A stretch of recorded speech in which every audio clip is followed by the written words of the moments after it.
from theheart.org, Medscape Cardiology. This is the Bob Harrington Show. Dr. Robert Harrington is the Arthur L. Professor and Chair of Medicine at Stanford University. This podcast is intended for healthcare professionals only. Any views expressed are the presenter's own and do not necessarily reflect the views of WebMD or Medscape. Hi, I'm Bob Harrington from Stanford University, here at the American Heart Association meetings in Chicago. I'm on Medscape Cardiology and theheart.org. During the course of many of these interviews over the years, we touch upon a lot of topics. We talk about science, we talk about hot topics or controversial topics in the world of cardiovascular medicine. Today I have one that I hope in particular maybe my mid-career and senior colleagues will take a careful listen to. I've been intrigued at this point in my own career at people making decisions to do something else than what I'll call traditional academic medicine or traditional clinical medicine. And what are some of those other things you can do? Well, at this meeting, I happened to run into two really good friends and close colleagues, and I asked them, would you sit with me for 10 or 15 minutes and talk to me about why you recently made a decision, in this case, to move from academic medicine to industry, one into the technology sector and one into the biopharma sector. So I'm really pleased to be joined today by Mintu Turakhia. Mintu is a professor of medicine at Stanford University, and he's also the chief medical and scientific officer at iRhythm. Mintu, thanks for joining us. Delighted to be here. Thanks, Bob. And second is my very long-time friend and colleague, Dr. Magnus Oman. Magnus is formerly a professor of medicine at Duke, and he's now a VP of global development in cardiometabolic at Amgen. Magnus, thanks for joining us. It's great to be here with you again, Bob. And don't worry, Magnus, I'm not going to tell all those stories of when you and I were young faculty members. I'm just going to concentrate on being senior faculty members. That is very good. I'm looking forward to this. Well, let me start with you, Magnus, because you and I chat regularly. And you have been an academic cardiologist for a long time. I would say really at the height of academics. You lead a lot of studies. You're a revered clinician. Patients come from all over the place to see you, successful fundraiser. I mean, every box is ticked for you in academic medicine. Leader, researcher, educator, administrator. You've been a chief of cardiology. Why now make this jump? Well, I think you just ticked all the boxes. The issue is, the way I saw it is that this was an opportunity to sort of go back to clinical trials, but do it on the other side of the fence. You know, clinical trials are very frequently carried out by academic research organization or CROs. I have really enjoyed those years that I have done that. And I saw this opportunity to sort of learn new things on the other side of the fence. There are many differences, but yet the outcomes that we want to achieve is better outcomes for our patients, better outcomes, better trials. And in that realm, things are aligned. We can do better. Now, one of the things you gave up, so to speak, is clinical medicine. Now, not only did I work side by you in the cath lab for years, I was in part trained by you in the cath lab. I mean, you're a superb interventional cardiologist, great clinician, ran the advanced coronary disease program at Duke for many years. How did you give up clinical practice? Well, that is the harder part. And I have to give credit to my wife, Elspeth. She said to me, because I was really uncertain about this, because yes, you're right, to be a clinician and work hard in clinical medicine and then say goodbye to your patients, it's a hard step to take. I think everybody's sort of fretting a little bit about this. My wife, who's Irish, as you know, she said, what are you wondering about? At some point, you're going to have to give them up. And you have to sort of say goodbye at some point. And so why not do that in a controlled manner where you actually can do it, organize it, set all the patients up with all your friends, cardiologists, and they can get well taken care of. So for me, she sort of gave the answer to that specific question. At some point, we all have to do it. So for me, I just did it a little bit earlier.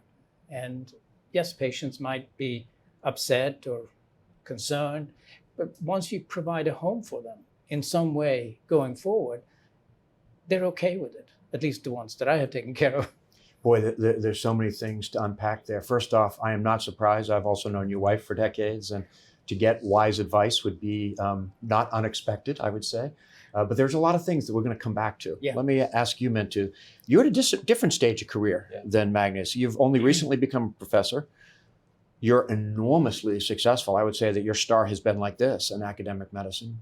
You've already led some amazing tech-oriented projects in cardiovascular medicine.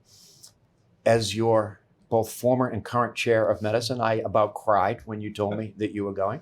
Why did you decide to do it? Yeah, it's a great question. So in my case, I have not checked all the boxes, and there was an enormous runway and a huge trajectory and for the things I learned. And it was great. There was no better job that I could have thought of. I wasn't looking, eyes were wide open, focused on what we were doing, all the great work that you know about across AFib, clinical trials, health technology, the Center for Digital Health that we've put together.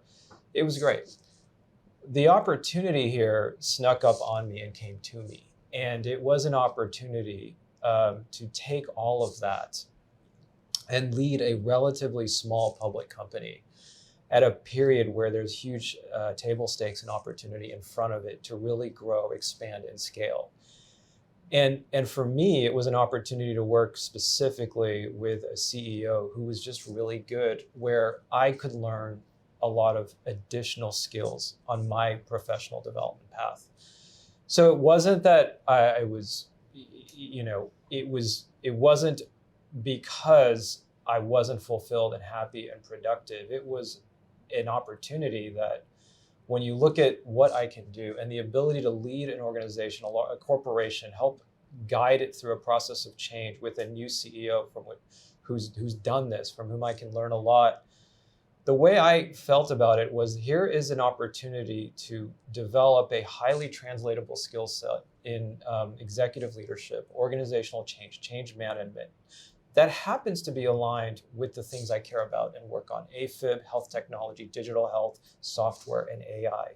And also the opportunity to own all of those areas where we can go fast and take the science that we do, deliver the science and do it from the other side, as Magnus said, but also to think of how we can innovate on the products. And that was the framework that I had. And I went through a whole process of decision-making and using frameworks that we can talk about as well. But it was really, as I see it, part of a journey as a clinician and a scientist, where those skills could be brought right back. So you've both had some things I want to go back to. You've both spoken, I think it's one of your early comments, about continuing to learn. It's a topic I want to come back to, so start thinking about that. I also want you to think about the opportunity to educate, and maybe in a different format. But Mintu, I mentioned that Magnus retired from Duke. He stepped aside, said goodbye to his patients. You didn't retire. You're on a leave of absence. Yes. What's the difference? Yeah, so that's a great question, and I think relevant to the audience here. There's many forms of doing this. There's sabbaticals, there's leaves of absence, there's clean breaks. And what we are very fortunate to have at Stanford is a supportive environment, and I think most importantly, a culture where we can do this. And I'm not the first. There are many before me, both in the School of Medicine and in other schools at the university, who've done this, with the idea that you can take a little bit of a detour and learn some skills, see how those culminate in your life, and then determine how you intend to take that and bring them back. The other part that Magnus touched on was patient care. And in my kind of own professional and clinical journey, I'm not ready to give that up yet. So the way I address this is, look, I started in June, as you know. I went head down 4 months, focused on that, no clinical anything. And I also wanted to see how that felt. We obviously had great clinical transition plans and leadership plans that you and I and others worked on, so the patients were getting good care. We had planned all that. I missed the clinical work. And what I'm in the process now is at the VA, while on Stanford leave, re-engaging back in the EP lab. So I would say what's really healthy is to do that under leave. And you also need a culture on the side that you're joining on the other side of the fence. That allows that. That not only allows it, that embraces it, right? So they actually view this as a value add for the company. This is not like giving Mintu clinical time as you would give someone time to play golf. This actually adds to my role and purpose. I only smiled because Magnus is one of the biggest golfers I know. So Magnus, let me jump back to you. You said something interesting. I want to learn new things. Now, you and I had an office next door to each other for decades. Yes. I look at you as one of the world's best clinical trialists, best clinical researchers. What do you have left to learn? Well, so I think both of us, all of us know that clinical trials can be done better. And so what I see my role is really to take some of the things that I learned in the academic sphere and say, within the corporate sphere, saying, okay, so this is what we traditionally do, but there are other ways. And part of it has been through my exposure through the FDA and other agencies that I've been involved with. There are better and simpler ways to do things to get an answer. And part of it is, of course, having faith that you can deliver on doing that. And my hope is that I will do that for Amgen and actually bring out new ideas that we can sort of tackle in the clinical trials realm, because I think that's so important. Trials are getting more and more expensive, and we really have to sort of break it somewhere and sort of simplify it and make it work. So while I'm learning a lot, mostly about forecasting and all these other things that I didn't know much about before, I'm also hoping that I'm bringing the other things that have value on the clinical trials operation. Yeah, it's nice to get the two sides together. Yeah. Mintu, I'm going to ask you a different part of learning, and that's the teaching part. At Stanford, you are one of the most popular mentors in the Department of Medicine. And already you've trained a lot of people, including some of our junior faculty members.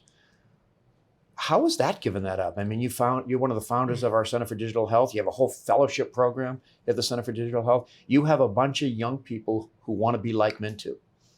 How is it stepping away from that? Or are you going to play another role in mentorship? So that was the hardest thing. That was the hardest thing. And as you know, I agonized over transitions, mentoring, who should mentor people, what do we do with these programs, how do we support them? It was the hardest part of the entire thing. And it's still hard. On the other hand, it's great to see that they're shining now and just doing great things. So part of that, I'll first speak on the decision framework and then get back to the mentoring. So there's a lot of ways to make these decisions. You obviously need to be in a culture where we can be open and choose. And so again, with you and you being my mentor and helping me guide me through these decisions, I don't think I could have done it alone. You worry about what's going to happen to the things you've built, what's going to happen to the programs that are in place, what will happen to all those people that depend on it and all the employees you have. And those are highly consequential things.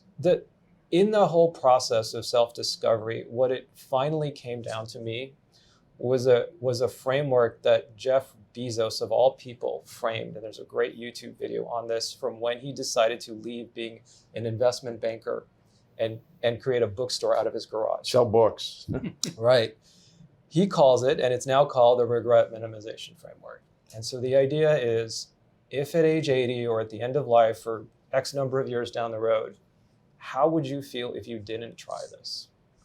And once I had the clarity on that distillation, it was a much easier process, because now you focused not on the decision, the inputs of the mentoring as part of the decision, but a decision around regret minimization, and then a very active process to figure out the mentoring. And as you know, with your support and everyone we have also in CVMed and the VA, the grants, the programs, in many ways have accelerated, I would argue, our junior faculty and enabled them to flourish, because now they're owning these programs. And you look at some of our great stars here, they've done that. And so that's been a delight to see. Yeah, no, you've done that very well. All right, we have time for about another minute. So I'll give you each about 30 seconds. Piece of advice you'd give the audience who are going through the same career reflections. Magnus?